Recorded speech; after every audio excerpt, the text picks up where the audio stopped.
मैं कांग्रेस का समर्थन नहीं करती, लेकिन इसे एक ईमानदार नागरिक होने के नाते सुनिएगा। मोदी जी, 60 साल मत चिल्लाया करो। देश और जनता को उल्लू मत समझो। आप उस देश के प्रधानमंत्री हो जो देश 300 साल तक गुलाम रहा था, जिस देश को अंग्रेजों ने लूट खसोट कर इस देश की बागडोर को कांग्रेस को सौंपी थी। 1947 में देश में सुई तक नहीं बनती थी। सारा देश राजा रजवाड़ों के झगड़ों में बटा हुआ था। देश में मात्र 50 गांव में बिजली थी। पूरे राजस्थान मात्र में 20 राजाओं के पास फोन था। किसी गांव में नल नहीं थे। पूरे देश में मात्र 10 बांध थे। सीमाओं पे मात्र कुछ सैनिक थे। 4 विमान थे, 20 टैंक थे। देश की सीमाएं चारों तरफ से खुली थी। खजाना खाली था।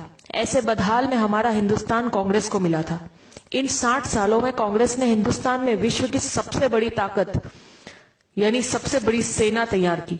हजारों विमान, हजारों टैंक, लाखों फैक्ट्रियां, लाखों गांव में बिजली, हजारों बांधों का कंस्ट्रक्शन, लाखों किलोमीटर सड़कों का निर्माण, परमाणु बम, हर हाथ में फोन, हर घर में मोटरसाइकिल वाला मजबूत देश इन 60 सालों में तैयार करके दिया है कांग्रेस ने।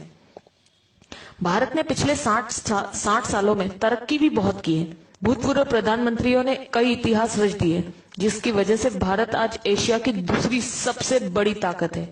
भारत दुनिया का सर्वश्रेष्ठ संविधान बन चुका है। भारत एशियाई खेलों में मेजबानी कर चुका है। भारत ने भागड़ा और रिहंद जैसे बांध भी बन चुके हैं। देश भामा न्यूक्लियर रिसर्च सेंटर का उद्घाटन कर चुका है। देश में तारापुर परमाणु बिजली घर शुरू हो चुका है। देश में कई दर्जन एम्स, आईआईटी, आईआईएमएस और सैकड़ों विश्वविद्यालय खुल चुके हैं। नेहरू ने नवरत्न कंपनियां स्थापित कर दी गई है। कई सालों पहले भारतीय सेना ने पाकिस्तानी सैनिकों को लाहौर के अंदर तक घुसकर मारा था और लाहौर पर कब्जा कर लिया था। पंडित नेहरू पुर्तगाल से जीतकर गोवा को भारत में मिला चुके थे। नेहरू जी ने इसरो यानी इंडियन स्पेस रिसर्च ऑर्गेनाइजेशन की शुरुआत भी कर दी थी। भारत में श्वेत क्रांति की शुरुआत हो चुकी थी। देश में उद्योगों का जाल बिछ चुका था। इंदिरा जी पाकिस्तान के 2 टुकड़े कर चुकी थी। पाकिस्तान 1 लाख सैनिकों और कमांडरों के साथ भारत को सरेंडर कर चुका था। तब भारत में बैंकों की राष्ट्रीयकरण हो चुका था। इंदिरा जी ने सिक्किम को देश में जोड़ लिया था। देश अनाज के बारे में आत्मनिर्भर हो चुका था। भारत हवाई जहाज और हेलीकॉप्टर तक बनाने लगा था। राजीव गांधी ने देश के घर घर में टीवी पहुंचा दिया था। देश में सुपर कंप्यूटर, टेलीविजन और सूचना क्रांति यानी इंफॉर्मेशन टेक्नोलॉजी पूरे भारत में स्थापित हो चुकी थी। जब मोदी प्रधानमंत्री जी की शपथ ले रहे थे, तब तक भारत सर्वाधिक विदेश मुद्रा के कोष वाले प्रथम 10 राष्ट्रों में शामिल हो चुका था।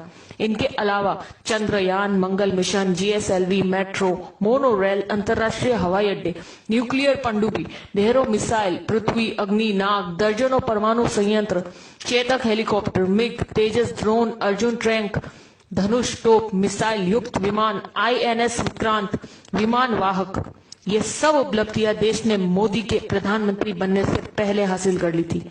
हर जागरूक नागरिक की तरह इस मैसेज को ज्यादा से ज्यादा ग्रुपों तक पहुंचाइए, ताकि मोदी जी और उनके जुमले गलत साबित हो सके।